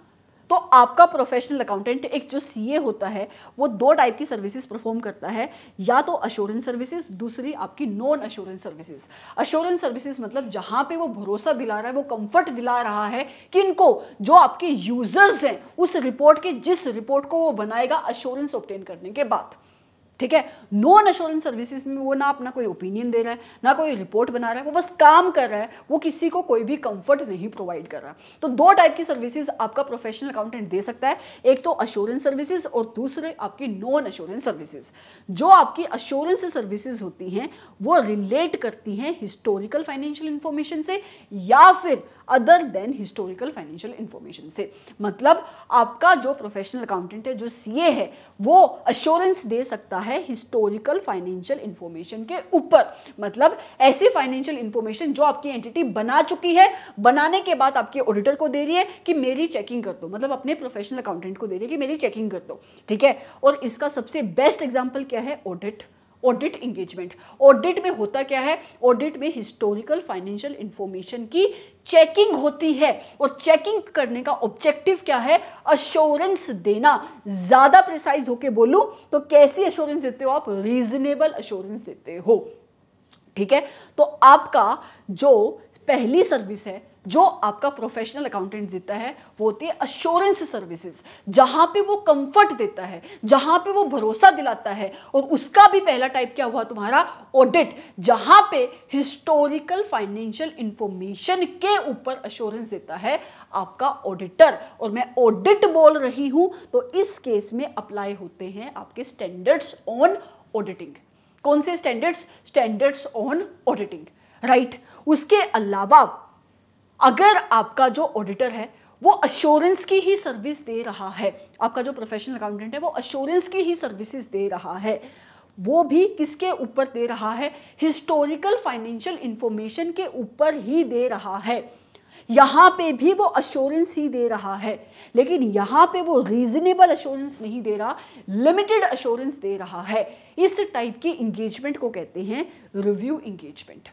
दोबारा से बहुत इंपॉर्टेंट है इन चीज़ों को समझना, नहीं तो आपको समझ में कैसे आएंगे कि स्टैंडर्ड्स होते क्या हैं। सबसे पहले मैंने वर्ड यूज़ किया ऑडिट। ऑडिट की डेफिनेशन जो इंटर लेवल पे सीखी है वो क्या है? ऑडिट एक इंडिपेंडेंट एग्जामिनेशन है, ठीक है, इंडिपेंडेंट एग्जामिनेशन है। ये एग्जामिनेशन किसकी होती है? फाइनेंशियल इंफॉर्मेशन की होती है। ये फाइनेंशियल इंफॉर्मेशन किसकी होगी? किसी भी एंटिटी की हो सकती है, चाहे वो प्रॉफिट मेकिंग हो, चाहे वो नॉन प्रॉफिट मेकिंग हो, इररिस्पेक्टिव ऑफ इट्स साइज और लीगल फॉर्म। जहां पे ये एग्जामिनेशन कंडक्ट क्यों की जाती है? With the view to express an opinion. यही डेफिनेशन तुमने सीखी है। मैंने क्या बोला? ऑडिट में ऑडिटर ओपिनियन दे रहा है, इस ओपिनियन को कहा जाता है अश्योरेंस। अश्योरेंस का मतलब कंफर्ट, कंफर्ट का मतलब भरोसा दिलाना, ठीक है, ठीक है। और ये फाइनेंशियल इंफॉर्मेशन, ऑडिट में कौन सी फाइनेंशियल इंफॉर्मेशन होती है आपकी? ये होती है हिस्टोरिकल फाइनेंशियल इंफॉर्मेशन। मतलब आपकी एंटिटी ने फाइनेंशियल इंफॉर्मेशन बना दी है, वो बन चुकी है, बनने के बाद एक बाहर का बंदा आकर उसके ऊपर कंफर्ट दे रहा है, भरोसा दे रहा है, उसको कहते हैं ऑडिट। और कंफर्ट भी वो कैसा देगा? रीजनेबल देगा, एक रीजनेबल अश्योरेंस देगा। ऐसा कौन कहता है? ऐसा कहता है आपका एसए नंबर 200, ठीक है। ये बात आप सीख कर आए हो इंटर लेवल पे। रीजनेबल अश्योरेंस का मतलब क्या होता है? एक high level of assurance, high level of assurance, but not 100% assurance, but not 100% assurance. आपका ऑडिटर कंफर्ट तो देता है, वो ये बात तो कहता है कि जो मैंने फाइनेंशियल स्टेटमेंट चेक करी उसमें कोई भी मटीरियल मिस स्टेटमेंट नहीं है, लेकिन वो 100% अश्योरेंस नहीं देता, वो एक हाई लेवल ऑफ अश्योरेंस देता है। वो कहता है इन माय ओपिनियन, मेरे ओपिनियन में, ओपिनियन उसने कैसा दिया? On the basis of audit procedures performed by him. वो लिखता है in my opinion on the basis of audit procedures performed by me and conclusion reached in the circumstances. जो मैं ये ओपिनियन दे रहा हूं, जो ये मैं एश्योरेंस दे रहा हूं, मेरे हिसाब से कोई भी फाइनेंशियल स्टेटमेंट में मटेरियल मिसस्टेटमेंट नहीं है। तो इस टाइप की अश्योरेंस को जहां पे वो ओपिनियन देता है उसको आप क्या कहते हो? रीजनेबल अश्योरेंस कहते हो। मतलब जहां पे वो अश्योरेंस दे रहा है जो एक हाई लेवल ऑफ अश्योरेंस है, लेकिन वो 100% अश्योरेंस नहीं है। वो इस बात को गारंटी से नहीं कह रहा कि मैं आपको लिख के देता हूं कि जिस फाइनेंशियल स्टेटमेंट की चेकिंग मैंने करी है उसमें कोई भी गलती नहीं है, ठीक है। एक तो होगी ऑडिट। फिर मैंने बात करी रिव्यू। रिव्यू में भी ये जो रिव्यू की इंगेजमेंट्स होती हैं, रिव्यू इंगेजमेंट मतलब जहां पे आपके ऑडिटर को ऑडिट करने के लिए अपॉइंट नहीं किया जा रहा, जहां पे आपके सीए को रिव्यू करने के लिए अपॉइंट किया जा रहा है, यहां पे भी आपका ऑडिटर अश्योरेंस ही देता है, यहां पे भी वो चेकिंग करता है, यहां पे भी वो अश्योरेंस देता है। और यहां पे भी जो आपका सब्जेक्ट मैटर होता है, तभी मैंने बोला प्लीज आप फाउंडेशन क्लासेस देकर आना। यहाँ पे जो वो सब्जेक्ट मैटर होता है, मतलब जिस चीज़ की चेकिंग हो रही है, हमारा सब्जेक्ट मैटर यहाँ पे भी फाइनेंशियल इंफॉर्मेशन ही होगा। यहाँ पे भी ये सब्जेक्ट मैटर मतलब फाइनेंशियल इंफॉर्मेशन ये हिस्टोरिकल नेचर की ही होगी। डिफरेंस क्या होगा? डिफरेंस होगा आपकी लेवल ऑफ अश्योरेंस का, डिफरेंस होगा आपकी लेवल ऑफ अश्योरेंस का। रिव्यू इंगेजमेंट में जो लेवल ऑफ अश्योरेंस दी जाती है वो होती है मॉडरेट, वो होती है मॉडरेट। मॉडरेट मतलब मीडियम, मतलब हाई से नीचे, लो से ऊपर, और एब्सोल्यूट तो होगी ही नहीं। तो ये होती है आपकी अदर टाइप ऑफ इंगेजमेंट, जिसको आप कहते हो रिव्यू इंगेजमेंट। और यहाँ पे अश्योरेंस, लिमिटेड अश्योरेंस दी जाती है, मॉडरेट अश्योरेंस दी जाती है, और यहाँ पे आपके लगते हैं standards on review engagements. Listed entity अपना रिव्यू कराती है, ओके। अभी के लिए आपको इतना पता होना चाहिए। उसके बाद होती हैं आपकी other type of assurance information जो आपके हिस्टोरिकल फाइनेंशियल इंफॉर्मेशन पे नहीं दी जाती। मतलब यहाँ पे भी आपका ऑडिटर अश्योरेंस ही देगा, लेकिन हिस्टोरिकल फाइनेंशियल इंफॉर्मेशन के ऊपर नहीं, आपकी प्रोस्पेक्टिव फाइनेंशियल इंफॉर्मेशन के ऊपर। आपकी एंटिटी अपने फ्यूचर में क्या एक्सपेक्ट कर रही है, वो जो अपनी प्रोस्पेक्टिव फाइनेंशियल इंफॉर्मेशन बनाती है, उसके ऊपर आपका ऑडिटर अपनी अश्योरेंस देता है। और यहाँ पे भी वो लिमिटेड अश्योरेंस देता है। और यहाँ पे जो आपके स्टैंडर्ड अप्लाई होते हैं वो होते हैं स्टैंडर्ड्स ऑन अश्योरेंस इंगेजमेंट। आपके सिलेबस में अश्योरेंस वर्ड यूज हुआ है इसी वजह से कि आपका जो ऑडिटर है वो अलग अलग टाइप की अश्योरेंस की सर्विसेज देता है, सिर्फ ऑडिट नहीं करता। ठीक है, मूविंग फॉरवर्ड, सिर्फ अश्योरेंस सर्विसेज नहीं देता, वो नॉन अश्योरेंस की सर्विसेज भी देता है। मतलब सिर्फ वो अपना ओपिनियन नहीं देता, वो रिपोर्ट नहीं बनाता, वो अदर टाइप के काम भी एक सीए कर सकता है, एक प्रोफेशनल अकाउंटेंट कर सकता है। कौन कौन से? जैसे कि आप सीए बन गए, आपके पास कोई कंपनी आती है, वो कहती है यार मैं इंटरनल कंट्रोल लगा रहा हूँ, क्या आप उसकी डिजाइनिंग, उसकी इंप्लीमेंटेशन में हेल्प कर दोगे मेरी? तो आप यहाँ पे कोई ओपिनियन नहीं दे रहे हो, आप कोई सर्विस दे रहे हो जिसको आप कहते हो रिलेटेड सर्विसेज। रिलेटेड सर्विसेज, आप इंटरनल कंट्रोल लगाने में उसकी हेल्प कर रहे हो। ठीक है, उसके अलावा कोई क्लाइंट आता है, कहता है यार मेरी बुक्स ऑफ अकाउंट बना दे, अगर आप किसी क्लाइंट को अकाउंटिंग, उसकी बुक मैनेज करने की सर्विसेज देते हो, ये भी नॉन अश्योरेंस सर्विसेज हैं। टैक्स की रिप्रेजेंटेशन दे रहे हो, ये क्या है? नॉन अश्योरेंस सर्विसेज हैं। तो आपका जो प्रोफेशनल अकाउंटेंट है वो अश्योरेंस सर्विसेज देता है या नॉन अश्योरेंस सर्विसेज देता है? अश्योरेंस सर्विसेज में भी जो वो अश्योरेंस दे रहा है, वो कंफर्ट दे रहा है, वो हिस्टोरिकल फाइनेंशियल इंफॉर्मेशन भी दे रहा है या प्रोस्पेक्टिव फाइनेंशियल इंफॉर्मेशन भी दे रहा है। इस चीज के ऊपर डिपेंड करेगा कि उसके ऊपर स्टैंडर्ड कौन सा लगेगा। ठीक है, तो सबसे पहले आपको क्या पता होना चाहिए, मेरे साथ बोलो, अभी आपको पता लग गया है। मैं यहाँ पे कुछ भी काटा पीटा करूँगी, आपको इससे कोई मतलब नहीं है, आपको सिर्फ जवाब देना, ये मेरी शीट है, मैं ऐसे ही पढ़ाती हूँ काटा पीटा करके। और यही सबसे ज़्यादा इंपॉर्टेंट डिस्कशन है, यही काटा पीटा जो आपको सुनना है। ये सारी चीज़ें आपको मिल जाएंगी, ये टेलीग्राम चैनल पे शेयर हो जाएंगी, सारी चीज़ें यू विल बी गेटिंग। जब तक ओपन लेक्चर है सारी चीज़ें आपको टेलीग्राम चैनल पे मिलेंगी। उसके बाद जो क्लोज्ड लेक्चर है वो आपको अपनी जी ड्राइव पे मिल जाएंगे, सारे के सारे। ये आपके जो भी हमारे कंसेप्ट वाइज चार्ट्स होंगे, सब कुछ। तो आपको सिर्फ ध्यान से सुनना है। और अब आपको मेरे को जवाब देना है, क्या? अब आपको मुझे जवाब देना है। सबसे पहला विच स्टैंडर्ड्स विल अप्लाई, कौन से स्टैंडर्ड अप्लाई होंगे, वो इस चीज़ के ऊपर डिपेंड करेगा। किस चीज़ के ऊपर डिपेंड करेगा? कि किस टाइप की सर्विस दी जा रही है, किस टाइप की सर्विस इज बीइंग गिवन। कितने टाइप की सर्विस हो सकती हैं? 2 टाइप की सर्विस होती हैं, फटाफट बोलो। एक कौन सी? अश्योरेंस सर्विस, और दूसरी आपकी कौन सी? Non assurance service. एक कैसी? अश्योरेंस सर्विस, और दूसरी कैसी? Non assurance service. Assurance service में भी 2 टाइप के आपके सब्जेक्ट मैटर हो सकते हैं। Subject matter, please foundation classes देखना, आपको इन सारे वर्ड्स का मतलब पता होगा। सब्जेक्ट मैटर मतलब जिसके ऊपर हम काम कर रहे हैं। तो ये भी अश्योरेंस सर्विसेज में, जहां पे आपके ऑडिटर को कंफर्ट देना है, प्रोफेशनल अकाउंटेंट को कंफर्ट देना है, वो आपका subject matter historical in nature हो सकता है। ठीक है, जिसको आप कहते हो हिस्टोरिकल फाइनेंशियल इंफॉर्मेशन, या फिर वो नॉन हिस्टोरिकल इन नेचर हो सकता है।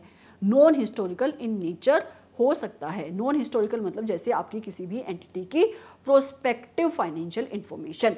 तो अगर वो हिस्टोरिकल इन नेचर है तो वहां पे 2 टाइप की इंगेजमेंट्स आती हैं, एक आपकी ऑडिट की इंगेजमेंट और एक आपकी वेरी गुड रिव्यू की इंगेजमेंट्स। जो आपकी ऑडिट की इंगेजमेंट होगी उसके ऊपर तो लग जाएंगे आपके स्टैंडर्ड्स ऑन ऑडिटिंग, और जो आपकी रिव्यू की इंगेजमेंट होगी तो उसके ऊपर लग जाएंगे SREs, that is standards on review engagement. ठीक है, फिर आती है आपकी नॉन हिस्टोरिकल नेचर की सर्विस, जो आपका ऑडिटर देगा, तो वहां पे भी वो अश्योरेंस ही देता है, पर वो प्रोस्पेक्टिव फाइनेंशियल इंफॉर्मेशन की चेकिंग करता है। और यहाँ पे जो अप्लाई होते हैं वो अप्लाई होते हैं SAEs, that is standards on assurance engagement. Standards on assurance engagements. Okay, अब आती हैं जो अदर टाइप की नॉन अश्योरेंस सर्विसेज देता है आपका ऑडिटर, जिसको कहा जाता है related services.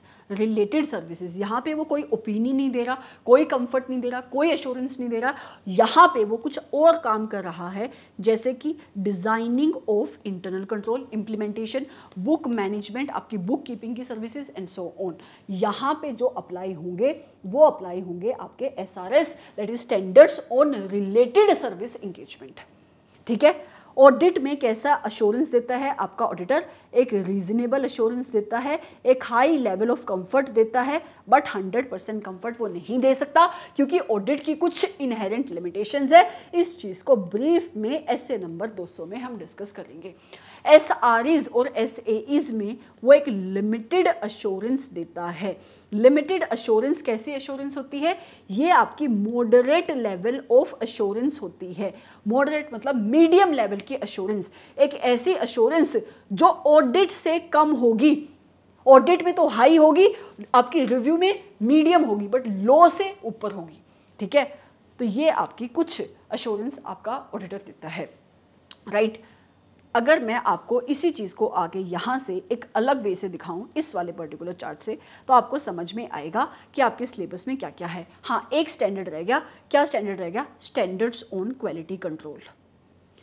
Standards on quality control,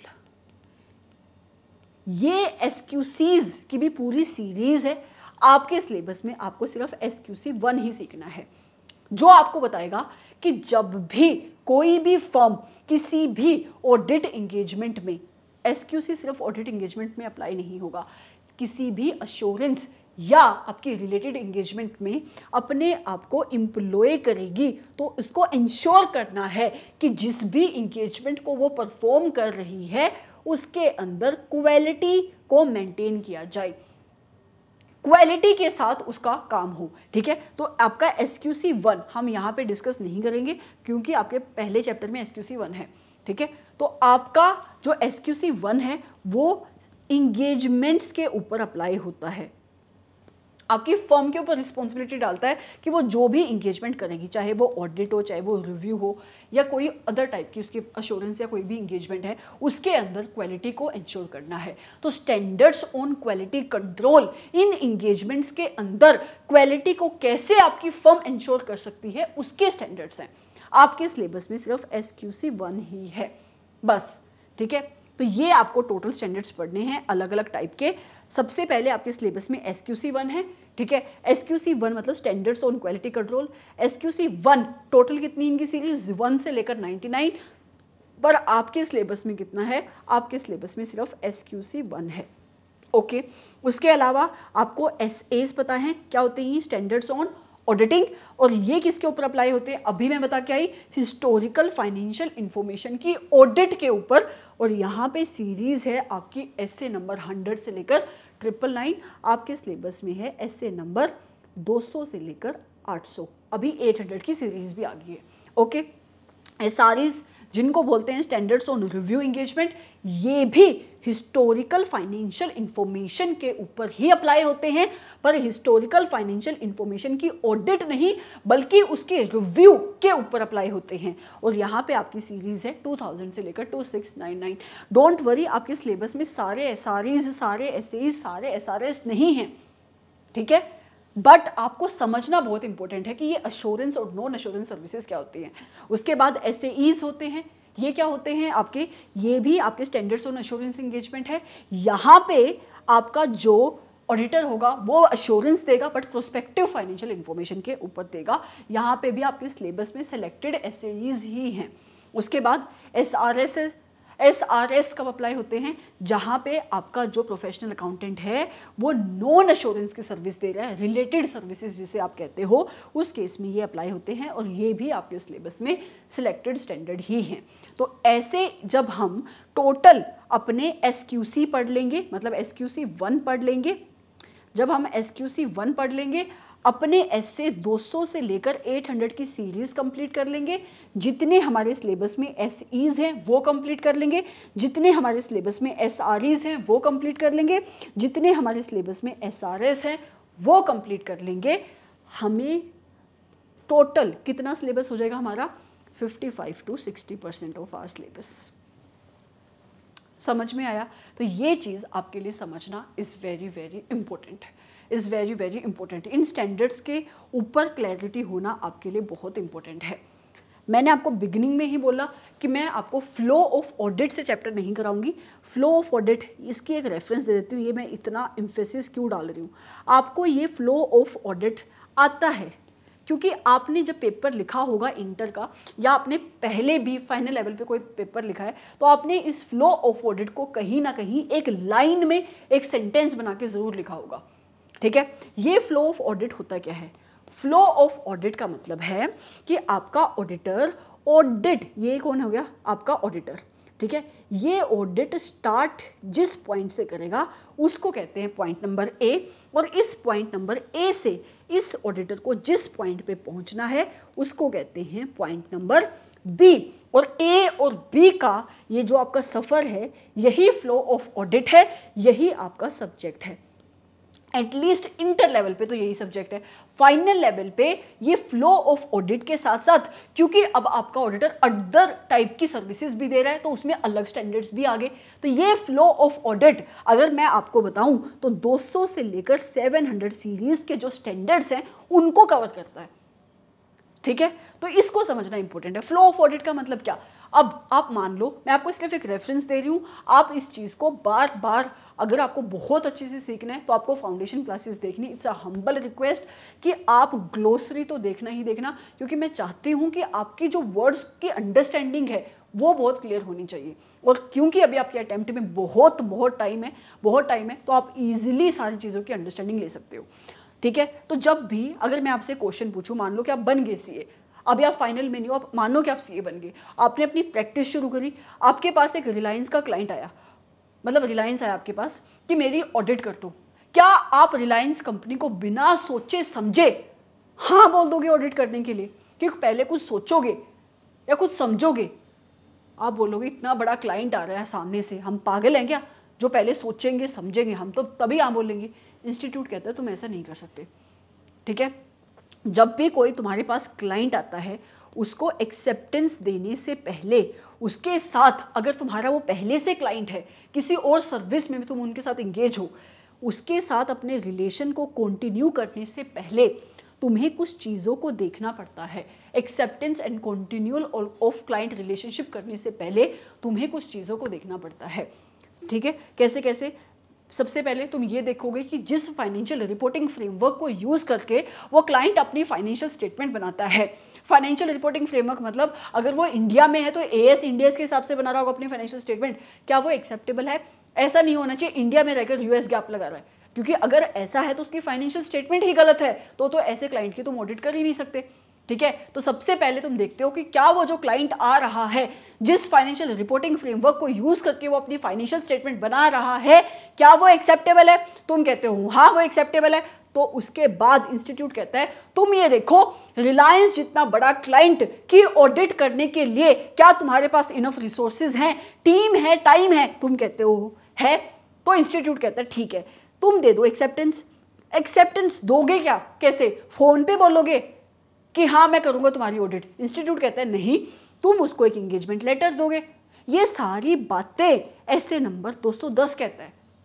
ठीक है, उसके साथ साथ इंस्टीट्यूट ये भी कहता है ऑडिट को हाँ तब ही बोलना अगर ऑडिट में क्वालिटी को मेंटेन कर सकते हो। मतलब कैसे? जो इंस्टीट्यूट ने तुम्हारे ऊपर एथिकल रिक्वायरमेंट्स लगाई है, इंटीग्रिटी की, ऑब्जेक्टिविटी की, कॉन्फिडेंशियलिटी की, उनको तुम कंप्लाई कर सकते हो। ठीक है, तुम कहते हो हाँ मैं कर सकता हूं। ये सारी बातें ऐसे नंबर 220 बोलता है। SQC 1 बोलता है कि अगर तुम क्वालिटी को मेंटेन कर सकते हो तो जाओ दो हाँ ऑडिट को। तुमने हाँ बोल दी, उसके बाद क्या एकदम से ऑडिट करना शुरू कर दोगे? नहीं, उसके बाद तुम ये समझोगे बीइंग एन ऑडिटर तुम्हारा ऑब्जेक्टिव क्या है ऑडिट को करने का, तो तुम ऐसे नंबर 200 पढ़ोगे। ओवरऑल ऑब्जेक्टिव क्या है ऑडिट को करने का। जब तुम्हें ये भी समझ में आ गया, उसके बाद क्या, अब ऑडिट करना शुरू कर दो। चला जाऊं मैं क्लाइंट की साइट पे, करना शुरू कर दूं अपना काम, बिना सोचे समझे, बिना प्लानिंग के, कहीं से भी कुछ भी करना शुरू कर दूं? इंस्टीट्यूट कहता पागल है क्या? सबसे पहले प्लानिंग कर ऑडिट की, सबसे पहले ऑडिट की प्लानिंग कर। ऑडिटर ऑडिट की प्लानिंग करता है, वहां पे ऐसे नंबर 300 आता है। जब वो प्लानिंग कर लेता है, प्लानिंग क्यों करता है? For the effective and efficient conduct of audit. ये सारी चीजें तुम पढ़ोगे, मैं सिर्फ तुम्हें फ्लो बता रही हूँ ऑडिट का क्या है। ठीक है, मोटा मोटा फ्लो क्या है, ऑडिट होती कैसे है। उसके बाद कर ली तुमने प्लानिंग, ये प्लानिंग ऐसे ही कर लोगे या कुछ तुमने पहले देखा भी होगा? तो तुम बोलोगे यार क्या देखा होगा, थोड़ी बहुत अंडरस्टैंडिंग तो ली होगी ना क्लाइंट की। हाँ, तो ऐसे नंबर 315 लगाओगे तुम। ठीक है, जिसके अंदर तुम रिस्क असेसमेंट प्रोसीजर तुम्हें क्या परफॉर्म करने हैं, ठीक है, ये डिसाइड करोगे। रिस्क असेसमेंट प्रोसीजर क्या होते हैं, बेसिकली तुम्हारा ऑडिटर ये देखता है कि ये तुम्हारा पूरा का पूरा रिलायंस है, ठीक है, उसकी वो अंडरस्टैंडिंग लेगा पहले कि क्या तुम्हारी एंटिटी है, कौन कौन उसके ओनरशिप में बैठते हैं, कितने उसके प्रोडक्ट है, कहाँ कहाँ पे वो काम करती है, कितनी उसकी इन्वेस्टमेंट है, कितना उसने लोन लिया है, उसकी पास्ट हिस्ट्री क्या है, उसकी करंट पोजीशन क्या है, फ्यूचर में वो क्या करने का सोच रही है, ठीक है, उसके प्रमोटर्स क्या हैं, क्या उसके ऊपर थ्रेट है, सब कुछ वो समझता है। ओके, ये देखता है कि किस टाइप की पॉलिसीज है, किस टाइप के प्रोसीजर्स हैं, मतलब किस टाइप के इंटरनल कंट्रोल हैं, किस टाइप के अकाउंटिंग सिस्टम वो यूज करती है। जब वो इस अंडरस्टैंडिंग को ऑब्टेन करता है तो वो बहुत सारे ऑडिट प्रोसीजर्स परफॉर्म करता है, ये देखने के लिए कि एंटिटी के किस एरिया में गलतियां होने का रिस्क कितना है, जिसको कहते हैं रिस्क असेसमेंट प्रोसीजर। और जब वो रिस्क असेसमेंट प्रोसीजर्स परफॉर्म करता है तो उसको समझ में आ जाता है कि एंटिटी के किस एरिया में इंटरनल कंट्रोल वीक है, कहां पे रिस्क ज्यादा है, उसको बेस बनाकर उसके क्या ऑडिट प्रोसीजर होने चाहिए, उसको कहते हैं फर्दर ऑडिट प्रोसीजर। तो यहां से फिर वो अपने ऑडिट प्रोसीजर्स परफॉर्म करता है, जिससे उसको मिलते हैं ऑडिट एविडेंसेस। क्या वो audit evidences sufficient and appropriate audit evidences है या नहीं, इसका एनालिसिस आपका ऑडिटर करता है। और अगर उसको मिल गए sufficient and appropriate audit evidences तो इसी को बेस बनाकर वो एक कंक्लूजन पे पहुंचता है। इस कंक्लूजन को अपनी रिपोर्ट की फॉर्म में इशू कर देता है, रिपोर्ट में जिसको आप कहते हो ओपिनियन, ठीक है। कई बार ऐसा भी होगा कि उसको sufficient and appropriate audit evidences नहीं मिल पाएंगे तो भी उसको ओपिनियन देना पड़ेगा, बस उसके ओपिनियन का टाइप, नेचर अलग हो जाएगा, जिसको तुम डिस्क्लेमर या क्वालिफाइड ओपिनियन कहते हो। तो ये तुम्हारा ऑडिट का फ्लो है।